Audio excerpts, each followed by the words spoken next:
journal de l'outre-tombe. 2019, une année qui est passée à vitesse grand V, comme bilan. Réveillon 2020, la grève de l'Ankou est toujours en cours. Interview de notre invité, l'Ankou Jean-René Le Desséché. L'affaire Rudolph, rebondissement dans l'affaire. Et enfin, cinéma, Star Wars 9, l'ascension de Skywalker. Est-il un bon ou un mauvais Star Wars? Mesdames et messieurs les desséchés, bonsoir. Bienvenue dans le journal d'outre-tombe, le journal qui balance de vraies infos, aussi bien sérieuses que déconnantes. Tout d'abord, bonne année et bonne santé pour l'année 2020. L'année 2019 est passée à vitesse grand V et il est temps pour nous de faire un petit récapitulatif de l'année qui vient de s'écouler. Notre jeune chaîne, Les Desséchés du Caveau, présentée par notre animateur phare, Croque-Mort, fait plutôt un bon démarrage avec 26 abonnés, 20 vidéos et 483 vues en tout depuis sa création en 2011. Mais réellement lancé le 19 octobre 2019. En cette fin d'année, nous venons de recevoir notre nouveau matériel de tournage.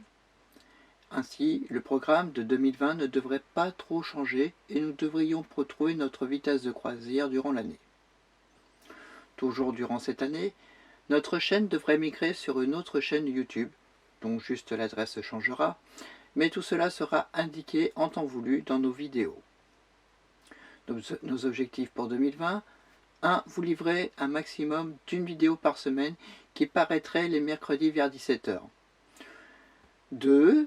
La création de réseaux sociaux afin de rester en contact avec la communauté, que ce soit par Facebook, Instagram, Discord et Twitter principalement.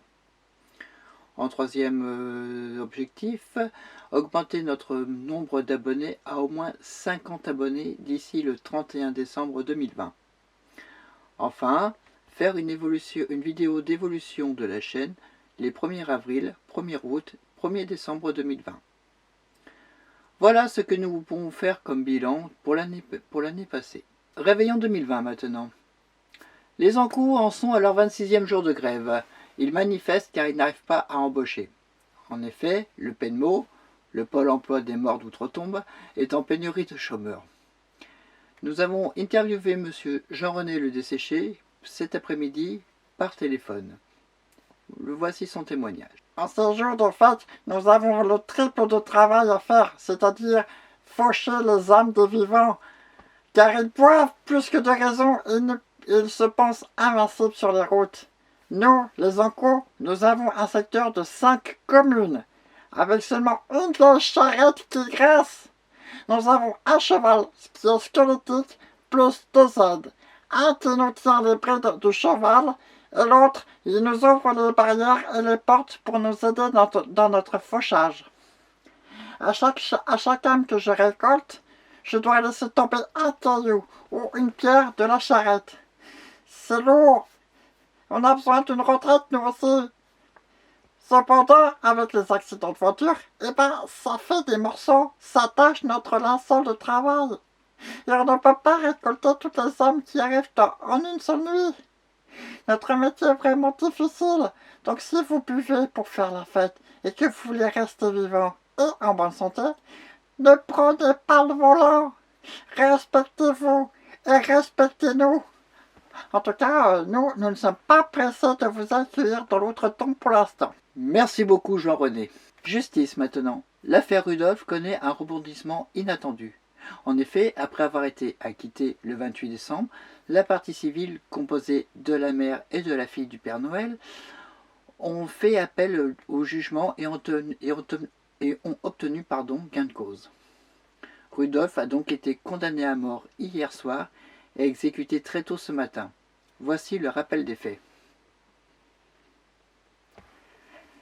Dans la nuit du 24 au 25 décembre 2019, alors que le Père Noël finissait sa distribution de cadeaux aux enfants sages, son reine préférée vit au loin la fille de la reine, une de mai, qui se nomme sobrement une de mai 2.